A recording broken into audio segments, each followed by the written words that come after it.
Bienvenidos, bienvenidas a un programa más de Praxis TV, programa de la Escuela de Filosofía de la Universidad Nacional de Costa Rica. Y hoy, en este espacio, al que hemos denominado Praxis TV, una extensión crítica, coproducción entre la Escuela de Filosofía y la Vicerrectoría de Extensión de la Universidad Nacional. Hoy, como costumbre, nos acompaña Carmen Monge en la coconducción de este espacio. Carmen, asesora académica de la Vicerrectoría de Extensión. ¿Cómo estás? Como siempre, un placer enorme tener este espacio y estos invitados, estas invitadas tan especiales. Muchas gracias, Carmen. Como siempre, un placer que estemos compartiendo este espacio una vez al mes. Bueno, aunque esta vez 2 veces seguidas, pero todo bien.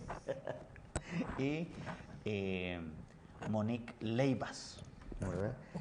Radicada en España, pero brasileña. Socióloga e investigadora del Instituto de Gestión e Innovación del Conocimiento en Valencia. ¿Cómo estás? Muy bien.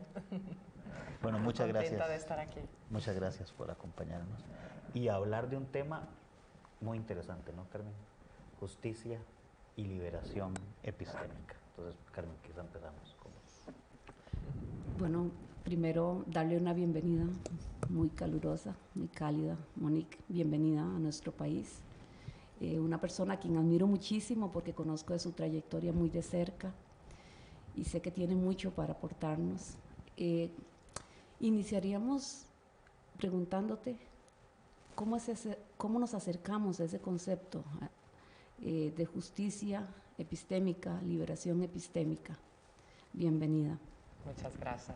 Bueno, para mí me siento muy agradecida primero de estar aquí en una universidad pública en Costa Rica y hablando también sobre justicia, ¿no? Sobre justicia y liberación epistémica. Bueno, ¿cómo entiendo, cómo emergen, ¿no? Estos conceptos pues, en mi vida, ¿no? Yo vengo de Brasil, entonces también en un país con muchas desigualdades, también tienes un sentir de la justicia que desde mi punto de vista es más redistributivo, ¿no?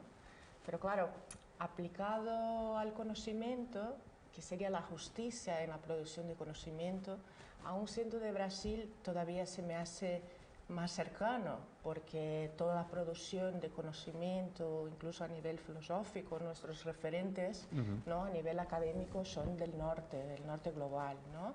Y nos da la sensación, ¿no? de no haber tenido, de no poder haber accedido a los conocimientos de nuestros ancestros y nuestras ancestras que también tendrían un pensamiento, ¿no? Una filosofía de vida, que eso hoy en día no está contemplado. Quizás ese es uno de los grandes retos para afrontar el cambio climático, ya que por el camino nos hemos dejado mucha muerte hermenéutica, ¿no? Que sería que se han perdido conocimientos tan relevantes para afrontar las principales problemáticas que estamos afrontando hoy en día, ¿no? Entonces, la justicia epistémica yo la entiendo mucho más desde ahí, ¿no? Por ejemplo, desde algunas filósofas, en concreto Miranda Fricker, que pone la capacidad de contribución epistémica en el foco de la literatura académica, pues empieza ella con una visión en que la justicia epistémica se da por una serie de injusticias, ¿no? Epistémicas en las comunicaciones, en las interacciones comunicativas, ¿no? De tipo expresiva, de tipo interpretativa, pero claro, y ella reivindica la caridad, ¿no?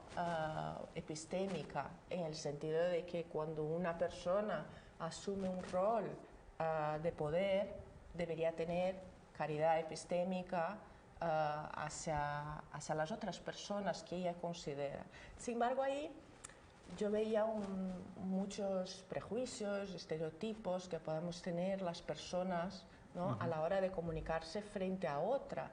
Y no entiendo desde un punto de vista de caridad, sino que entiendo desde un punto de vista de liberación, ¿no? De tomar conciencia que todas y todos tenemos conocimiento muy válido y valioso para afrontar esas diferentes problemáticas, ¿no? Que son multifacéticas, tienen diferentes dimensiones, es necesario abordarlas desde una perspectiva integral, donde el conocimiento de una forma individual pues no es suficiente, ¿no? Requeremos, para un cambio a nivel global, necesitamos estos conocimientos de todas y todos, y principalmente de aquellas poblaciones vulneradas, no vulnerables, sino que han sido vulneradas por un sistema predominante que surge del norte global y que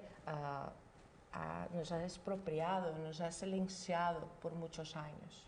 Entonces, la liberación epistémica, para mí, la entiendo como una recuperación de los conocimientos de Latinoamérica, de referentes latinoamericanos que también han sido silenciados por golpes militares, concretamente en Brasil, pues en Chile, ¿no? Digamos que América Latina ha sufrido una constante marginación hermenéutica, ¿no? Y mediante violencias, intimidaciones y opresiones que nos han tenido silenciadas por muchos años. En tu tesis de doctorado, leíamos en lo que nos enviaste, tienen una fundamentación en Freire, ¿no? También. Y ahora cuando pensamos la idea de liberación epistémica, precisamente muy relacionado, y primero romper esta idea de caridad, me parece súper bien, muy relacionado también a esta idea que planteaba Freire a la hora del proceso de liberación de la persona oprimida, en tanto liberaba también al opresor, ¿no? Eso es. Entonces, precisamente el proceso de liberación epistémica rompe también, entonces, en este proceso de visibilización de estos conocimientos invisibilizados o silenciados, al mismo tiempo expone a quien solamente reproduce esos conocimientos del norte global a abrirse y por lo tanto también a liberarse epistémicamente ante el otro, ¿no? Esto es. Digamos que a partir de la obra de Freire, concretamente la pedagogía del oprimido, aunque posteriormente he ido mirando, pues revisando, haciendo revisión de literatura de otras obras, digamos que la más central es pedagogía del oprimido, ¿no?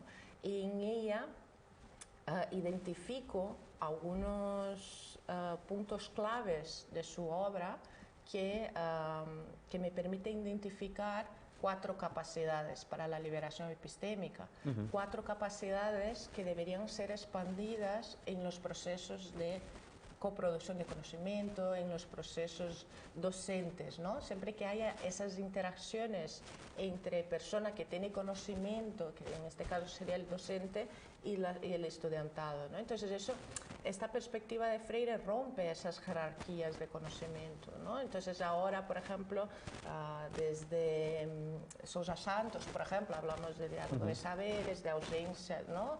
Sociología de las ausencias, todo eso ya estaba en la obra de Freire, ¿no? Entonces, digamos que recuperar el punto clave realmente es la pérdida de poder, ¿no? La pérdida de poder en una relación de interacción, ¿no?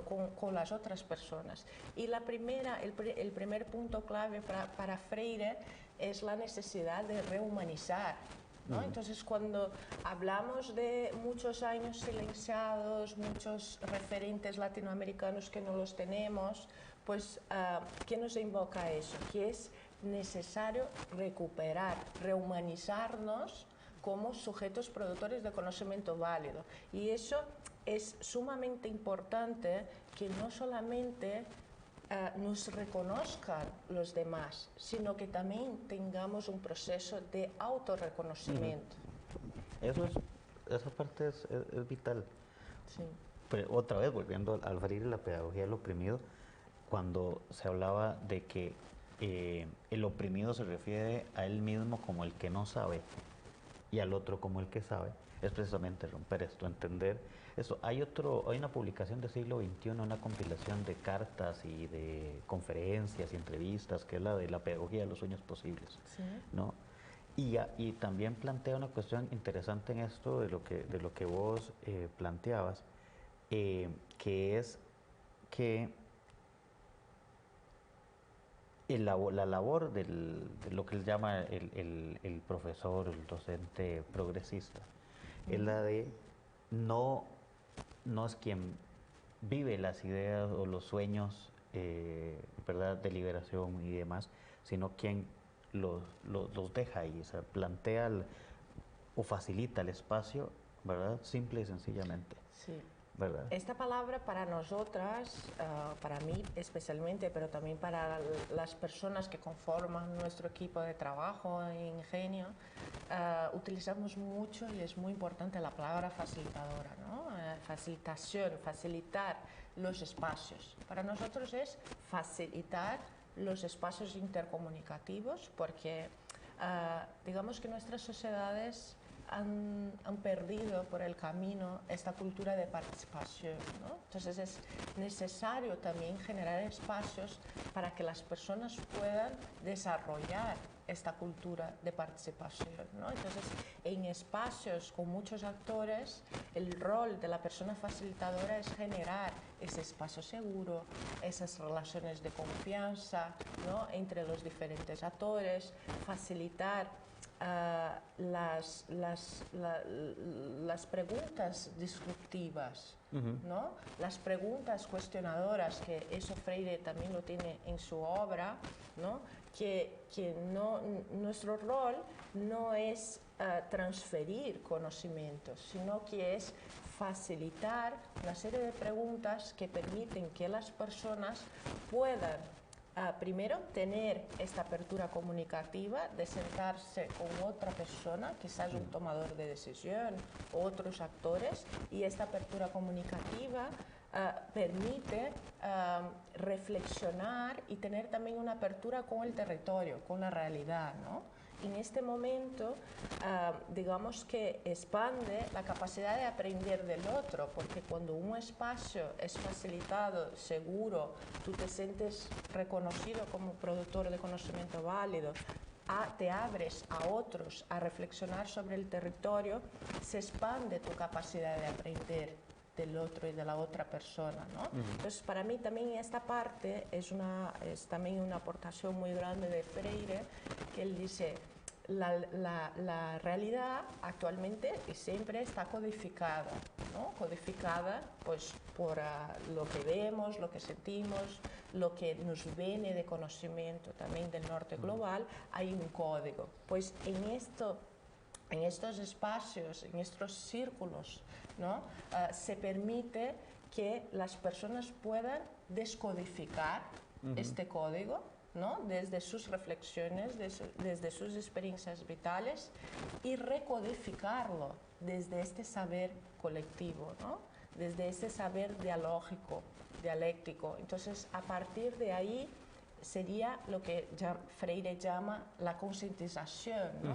No solamente tomas conciencia de la problemática de este código, sino que estableces aprendizajes que permiten generar, construir acciones colectivas que buscan afrontar estas problemáticas que son relevantes para las personas que están participando, pero también permite buscar soluciones colectivas, no solamente soluciones individuales frente a estos problemas, pero también soluciones comunitarias, soluciones de acción colectiva, de denuncia, de incidencia política, ¿no? Entonces, digamos que ahí sería la capacidad de transformar desde la acción colectiva, ¿no? Entonces, digamos que la capacidad de ser, de hacer, de aprender y transformar serían acumulativas en esos procesos.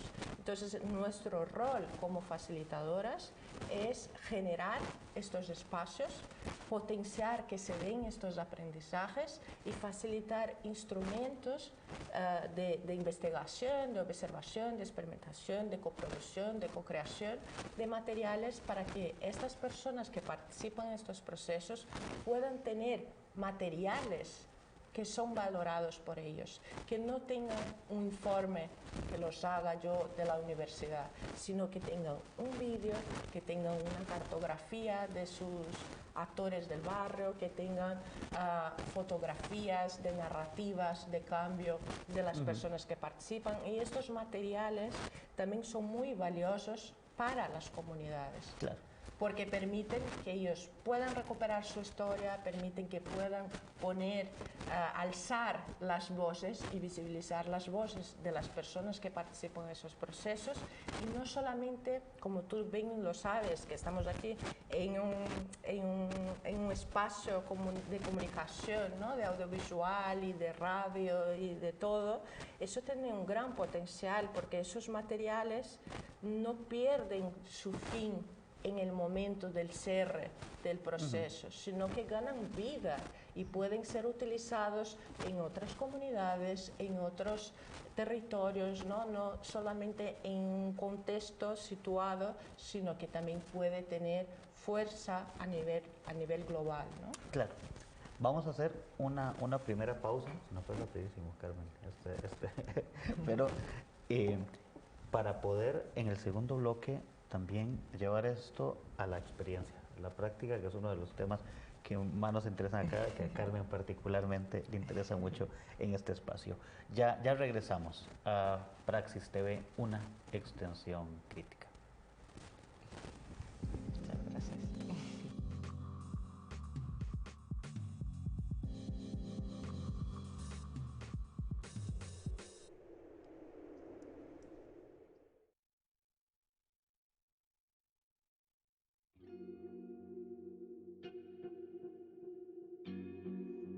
¿Te has preguntado alguna vez qué es la filosofía? Bueno, la filosofía es la búsqueda del conocimiento de todas las cosas, del mundo, de la naturaleza, del ser humano. Es ir en búsqueda de la verdad.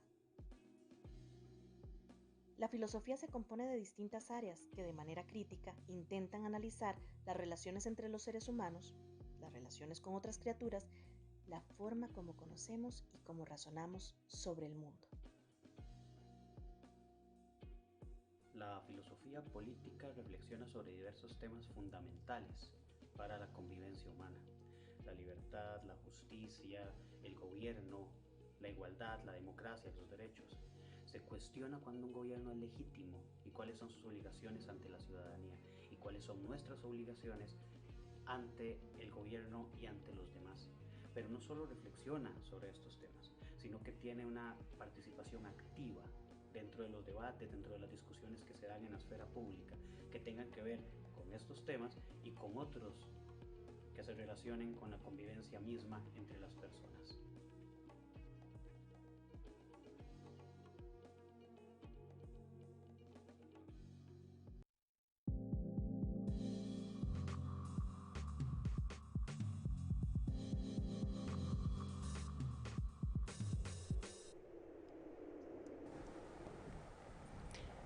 Bienvenidos, bienvenidas de nuevo a Praxis TV, una extensión crítica.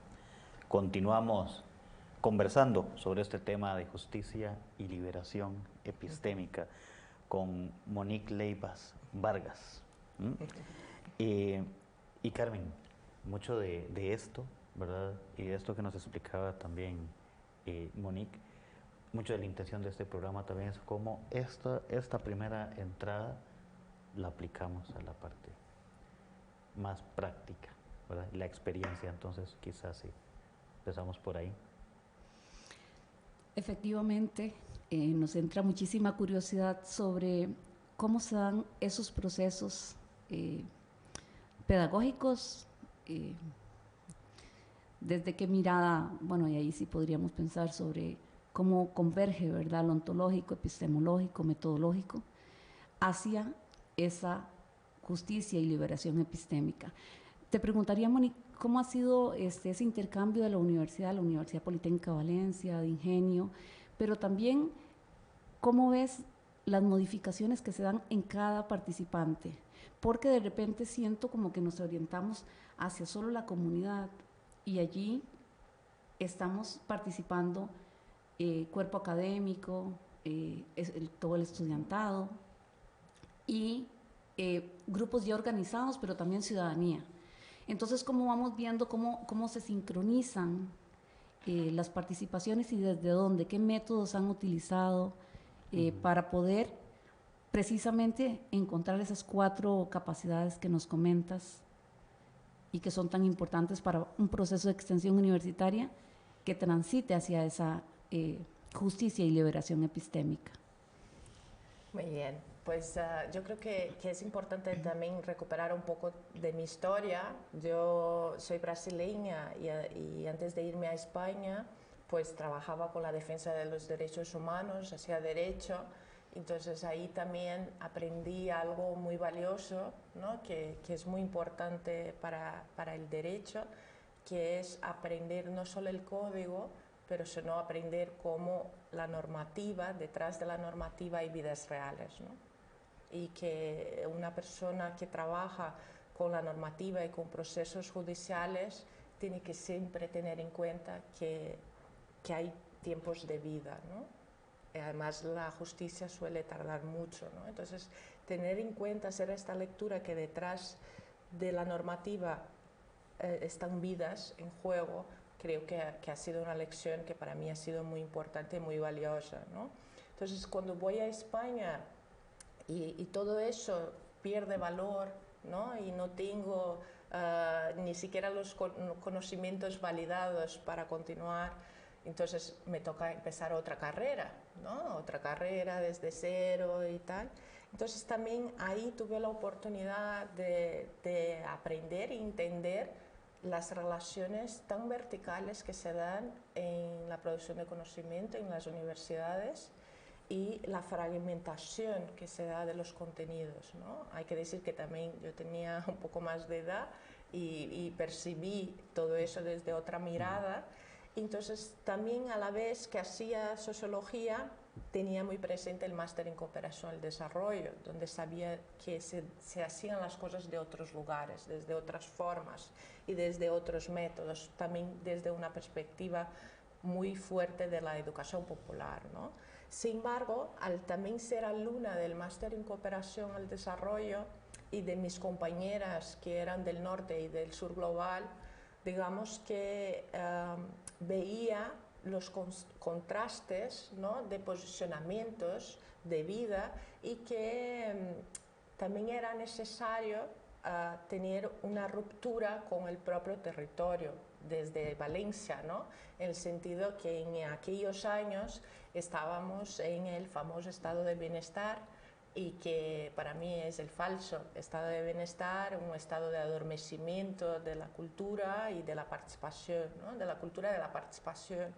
Entonces, una vez estoy en sociología ya terminando, incluso antes del máster, tengo la oportunidad de conocer pues una metodología que es el vídeo participativo, que fue ya metodológicamente parte de mi trabajo final del grado, y donde ahí veo el potencial de una herramienta audiovisual de unir a personas, de unir a colectivos, de generar un producto que permite que ellos puedan tener su voz reconocida tal como ellos quieren, que tengan sus prácticas reconocidas desde sus propias lecturas. No es un periodista que está contando la realidad de un barrio, ¿no? Sino que son ellos y ellas que se apropian de la herramienta audiovisual para producir estos cambios, ¿no? O para dar visibilidad a estos cambios. Entonces, una vez entro en el máster, ya con estas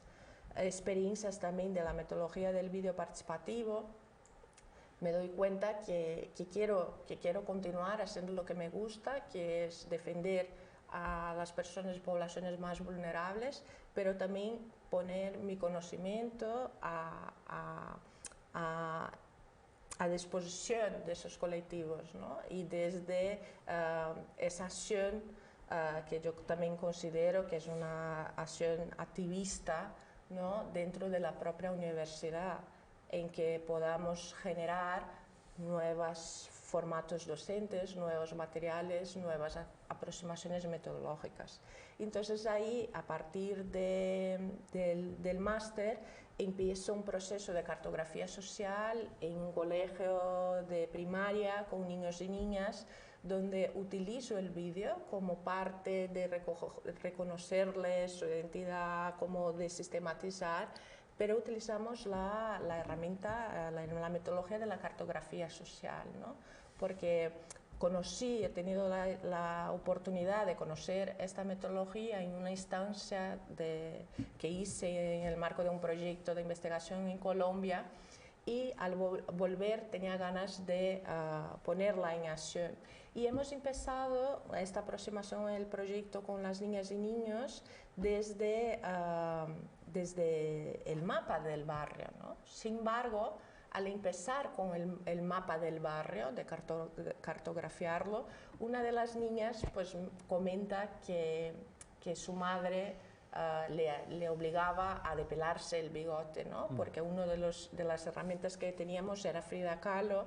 Entonces, al empatizar con Frida Kahlo, la niña dice, ay, pues yo también tengo bigote, ¿no? Entonces, pero mi mamá me obliga a quitármelo. Entonces ahí surge la problemática que decimos, no podemos empezar un proceso de coproducción con niños y niñas a partir de la ciudad directamente. Es necesario reconocer que sus cuerpos y cuerpas, ¿no?, son parte del hábitat que ellas viven, y para eso es importante conocerlo, reconocerlo y poner límites también a las otras personas o a nuestra alimentación. Entonces ahí empiezo con la cartografía del cuerpo, ¿no?, a trabajar con las niñas y niños desde ahí, y se da el proceso.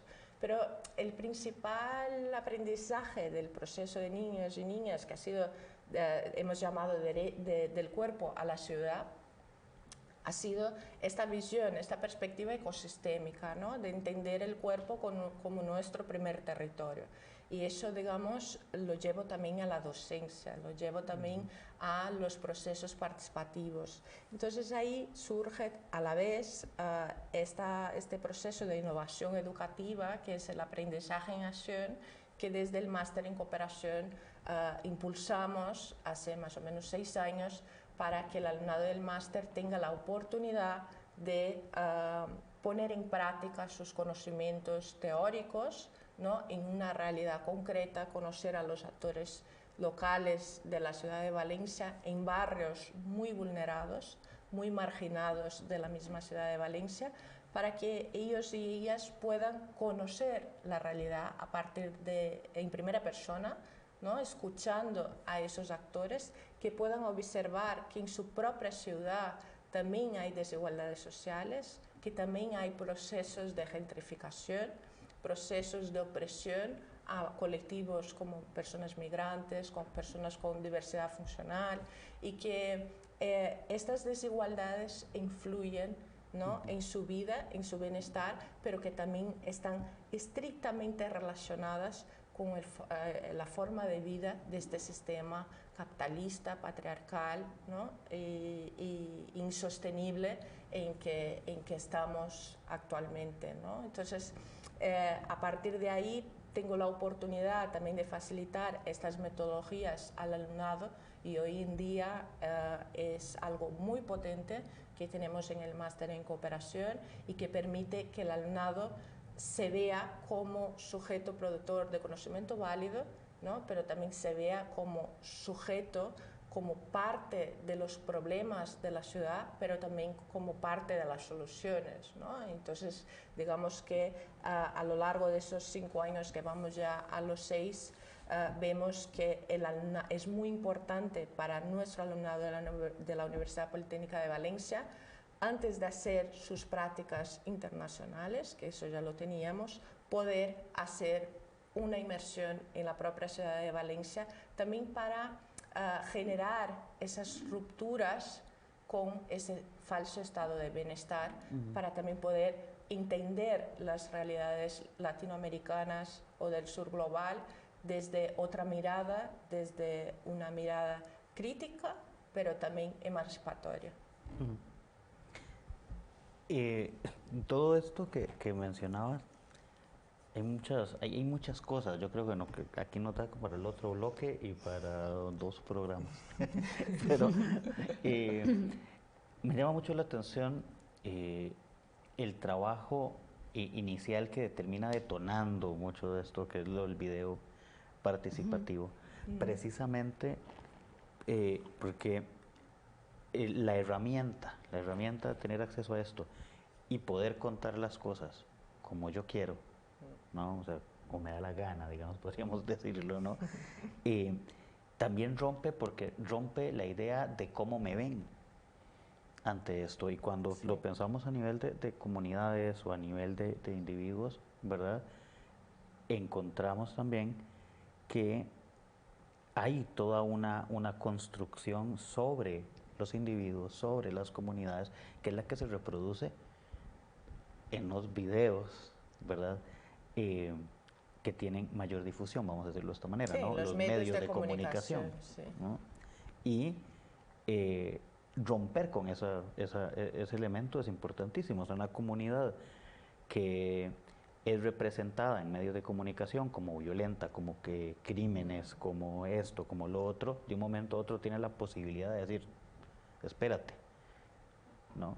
Entonces, esa construcción de verse, porque después es verse luego, tiene un impacto importantísimo, ¿no? Es muy potente, es muy Y, potente. y a eso le adicionamos que son nuevas generaciones, Claro, que vienen ya con una forma de comunicarse que también se aleja un poco, ¿verdad? A la hora de establecer sus puntos de vista.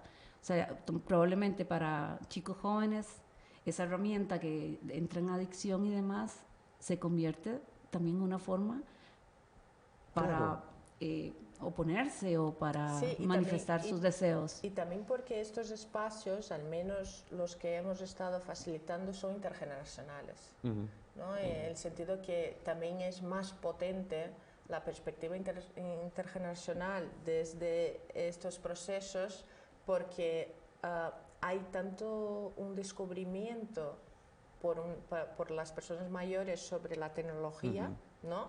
Pero también hay una desconstrucción de los medios, ¿no? En estos procesos de video participativo, los primeros espacios que facilitamos es esta toma de conciencia sobre la violencia simbólica que generan los medios de comunicación, ¿no? Por ejemplo, ahora mismo en Brasil hay una publicidad que están haciendo desde una televisión, de un canal de televisión muy importante en el país, que está utilizando el agro, ¿no? Personas, es una publicidad para hablar de la agricultura y en esta publicidad utilizan poblaciones indígenas, ¿no? O campesinas. Entonces, ¿de qué forma estás mezclando, ¿no? Lo que es lo agro con la población indígena o la población más campesina, porque son dos cosas muy diversas, ¿no? Pero generas una imagen, ¿no? Colectiva, una identidad que está muy alejada de lo que realmente es. Sí. ¿No? Tenemos que hacer ya la segunda pausa. Muy bien. Se nos fue volando. Nos queda un bloque más para continuar hablando de esto. Y también, bueno, de todas estas metodologías y todas estas cuestiones presentan retos, presentan nuevas posibilidades también y compromisos de otro tipo, ¿no? Entonces, bueno, ya regresamos para continuar hablando de este tema. Ya regresamos a Praxis TV, una extensión crítica.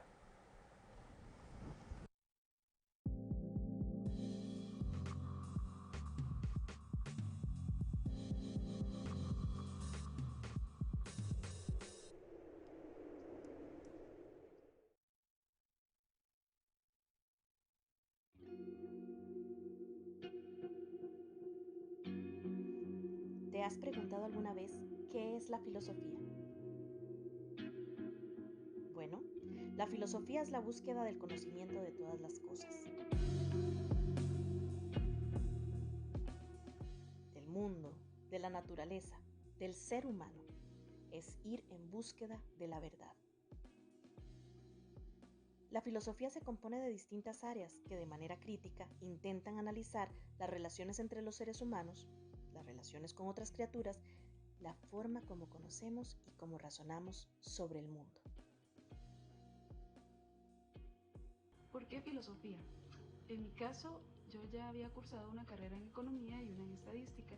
Trabajo en investigación y me di cuenta que realmente me es súper necesario desarrollar este pensamiento crítico objetivo que siento que es posible desarrollarlo dentro de la carrera de filosofía. La filosofía me abre una puerta constante en la búsqueda del conocimiento.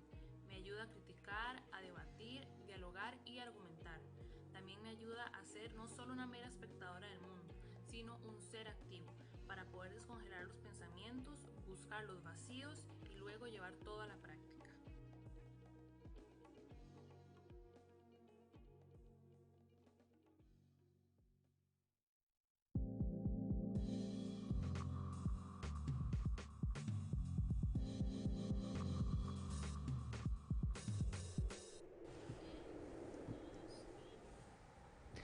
Bienvenidos, bienvenidas de nuevo a Praxis TV, una extensión crítica.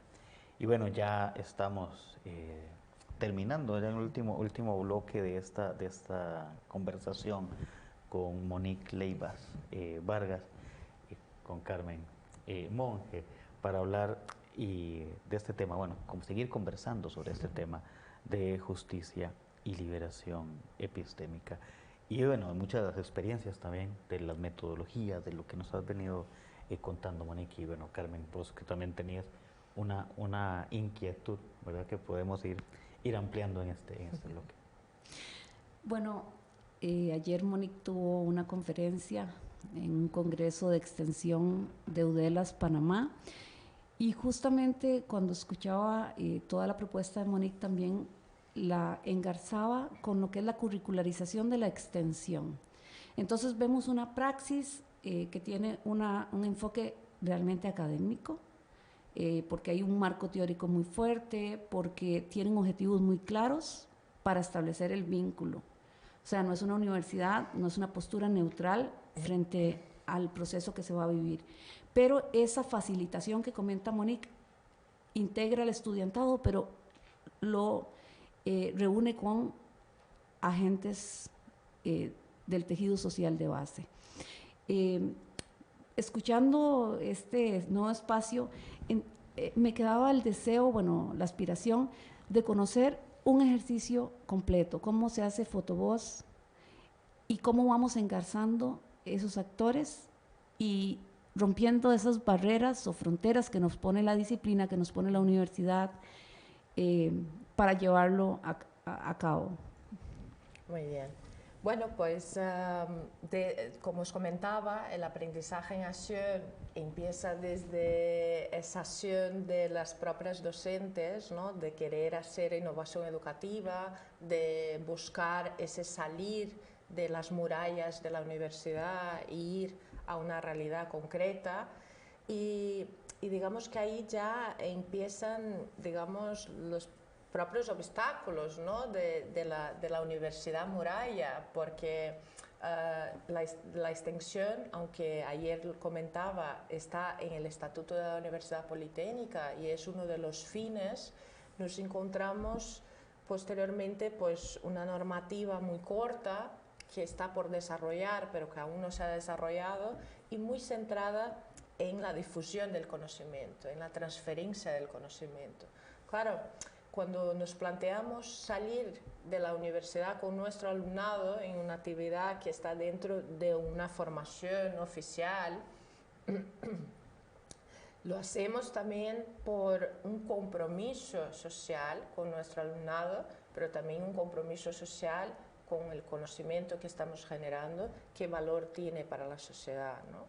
Entonces, digamos que ahí ya nos encontramos con que no podemos pagar recibos en otros lugares, no podemos tener refrigerios. Entonces, digamos que en estos espacios hay mucha implicación, mucho compromiso también de las propias actores del proceso, ¿no? Que claro, aunque el alumnado empieza con una inmersión de 3 semanas, previamente a esa inmersión de 3 semanas en este barrio, tenemos un proceso de codiseño con estos actores. ¿Qué les gustaría que se hiciera? ¿Con qué métodos? ¿Qué población es la más... la que va a estar involucrada con nuestro alumnado? Entonces, en una experiencia de Fotovoz, en concreto en la experiencia de Narrobella, que es un barrio de Valencia, teníamos, pues, uno de los actores era una institución educativa, un instituto de educación secundaria obligatoria, ¿no? Digamos que hay una parte de la educación secundaria en España que es obligatoria. Entonces, nuestras alumnas facilitaron un proceso de Fotovoz con un grupo de jóvenes, ¿no? Ahí ya empiezan toda, digamos, una serie de reflexiones conceptuales, porque también en la parte de políticas públicas destinada a las de los jóvenes es muy generalista. Nos damos cuenta que no podemos hablar de jóvenes, sino que tenemos que hablar de juventudes, porque dentro de una escuela pública de educación secundaria hay muchísima diversidad entre la población joven, y en el momento que no ponemos en valor, que no trabajamos esas multidiversidades, estamos generando injusticia epistémica, ¿no? Entonces, digamos que el Fotovoz es facilitado por nuestras alumnas a un grupo de alumnos, y en conjunto con la implicación o con el consentimiento de algunos de los profesores de estos alumnos de la educación secundaria, pero casi de forma autónoma, ¿no? Entonces ahí vemos que, por ejemplo, es muy importante que la universidad pública establezca relaciones y acciones conjuntas con los demás actores educativos, entendiendo que en la educación de una forma integral todas y todos educamos. Entonces esa fragmentación entre educación superior, educación secundaria, educación primaria tiene que ser un reto para la universidad en trabajar en acciones conjuntas de innovación docente, de innovación curricular, de innovación metodológica, y creo que ahí el Fotovoz es una metodología que permite que las maestras y los maestros, los docentes de esos ámbitos educativos tengan más herramientas, ¿no? Y el Fotovoz, pues, es una metodología que consideramos muy potente, pero también es muy sencilla, que genera diferentes rupturas también en la forma que entendemos la fotografía, ¿no? Porque tenemos en nuestro imaginario, ¿no? La palabra, una fotografía habla más que 1000 palabras, ¿no? Y eso nos damos cuenta que también en estos procesos de Fotovoz eso no es verdad, porque la fotografía es una parte de una realidad que está controlada por la persona que está haciendo la fotografía, ¿no? Y la interpretación de esta fotografía, cada una de las personas receptoras, ¿no? de esa fotografía van a interpretar desde su óptica, de su historia de vida. Entonces el Fotovoz es una herramienta, una metodología que permite alzar las voces de las juventudes. Entonces ese proceso de cartografía, de fotografía en el Instituto Jordi Sant Jordi empieza primero con una cartografía del cuerpo, ¿no? Donde las alumnas y alumnos hacen su propia cartografía del cuerpo y reflexionan sobre las cosas que valoran, las cosas que no valoran. Eso ha sido muy importante porque ha salido en este taller, por ejemplo, la importancia de la salud mental para la juventud, para las juventudes, la importancia del deporte para poder también sostener estos cambios hormonales, todo, y también las diversidades de identidad, ¿no? En el momento que tú pides para que una persona dibuje su cuerpo de la forma que ella lo entiende, ¿no? Pues también permites que surjan otras formas de autorreconocimiento, ¿no? En este caso, pues una de las alumnas se dibujó como un gatito, ¿no? Entonces, tener esta libertad también de representarse desde otros lugares y sobre todo conocerlos entre ellos, cosas que no se comparten en una educación bancaria, digamos, tradicional, donde las subjetividades no están en el centro. Eso ha sido algo muy valorado por ellos. Posteriormente hemos acompañado este alumnado a la huerta valenciana, que estaba al lado del instituto, ¿no? Entonces también les ha permitido conocer el territorio de su ciudad desde otra mirada y poniendo en valor, hablando, escuchando, teniendo esta apertura comunicativa con las agricultoras y agricultores de la ciudad de Valencia. Y a partir de ahí hicieron las fotos, las fotografías que ellos querían hacerlo o recuperaron otras fotografías.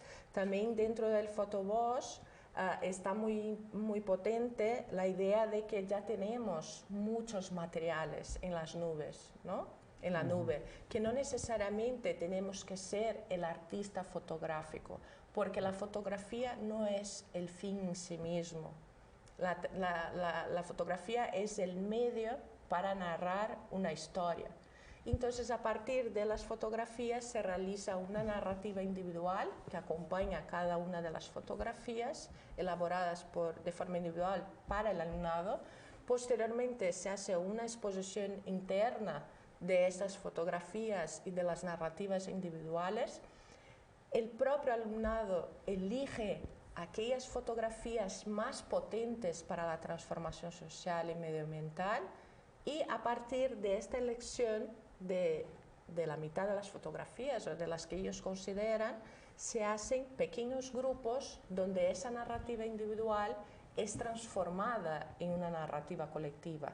Una narrativa individual que busca también acoger las otras voces de las demás fotografías de la exposición y generar una exposición fotográfica con un hilo conductor, una narrativa común de transformación. En este caso, el título de la exposición se titulaba Nos quitan lo que somos, porque las juventudes del Jordi Sant Jordi alzaron sus voces diciendo que les estaban quitando, ¿no?, el acceso a la huerta, los equipamientos de deporte que había en el barrio por el hecho de la gentrificación. Entonces la exposición se transforma en un material que puede ser utilizado en otros espacios educativos, pero que permite que no solamente se vea la exposición fotográfica, sino que se genere un espacio de comunicación entre otros actores que las y los jóvenes pueden coger el micrófono y defender aquello que valoran y desean, no solamente para ellos, sino para la ciudad en que viven. Y eso nos da muchísimos retos a nivel de universidades para promover, facilitar esos procesos y reconocer, no solamente a nivel curricular, pero también en los indicadores bibliométricos como conocimiento relevante para la universidad, pero también para la sociedad. Nos queda un minuto. ¡Ay! Pero qué importante todo esto en miras también a la extensión, pensar el trabajo interdisciplinario, pensar la utilización de herramientas. Ya hemos tenido en algún momento otras conversaciones con danza, teatro, digamos, de el involucramiento del arte en todos estos espacios, pero además también entender el trabajo de extensión hacia las comunidades con estos matices políticos, estos matices de transformación, porque llega un momento a veces en que la reproducción del discurso lo que dice es cómo vamos a una comunidad para que enseñarles a hacer esto y esto a nivel de producción. Ayudar.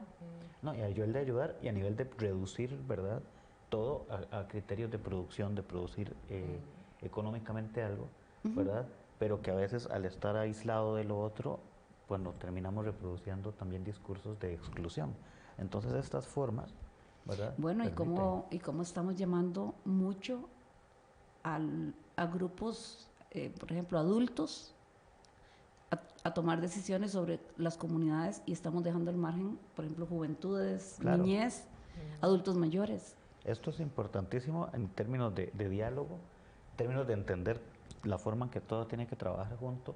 A veces este tema, como ella mencionaba, como mencionaba Monique, con temas de salud mental, este tema de acceso de las juventudes, etcétera, a veces se queda por fuera en otros momentos y se piensa nada más en que tenemos que intervenir en esto.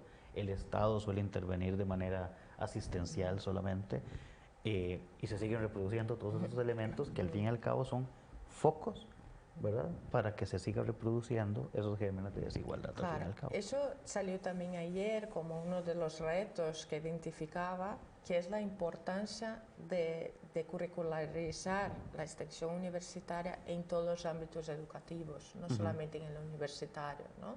Cuando el fin de la extensión universitaria es la participación comunitaria, tenemos que generar otros programas en los otros ámbitos educativos para que se realice una escuela de participación, para que la sociedad pueda tener una cultura de participación y que llegue a la extensión universitaria y sea la oportunidad de ponerlo en práctica. Pero esta cultura de participación tiene que ser trabajada en el ámbito de la educación infantil, en el ámbito de la educación primaria y en el ámbito de la educación secundaria. Monique, para que tengas una idea, Costa Rica, por ejemplo, tenía las huertas escolares.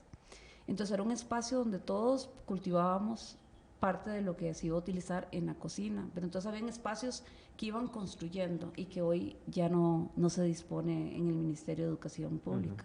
O sea que también va muy por esa línea que hemos perdido esos espacios. Claro. Bueno, tenemos que cerrar, ¿verdad? Muchas gracias, Monique, por acompañarnos. Carmen, ¿verdad? Como siempre. Y a todas y a todos quienes nos observan. Hoy nos vamos con esta canción de la agrupación Arpegio y su tema homónimo.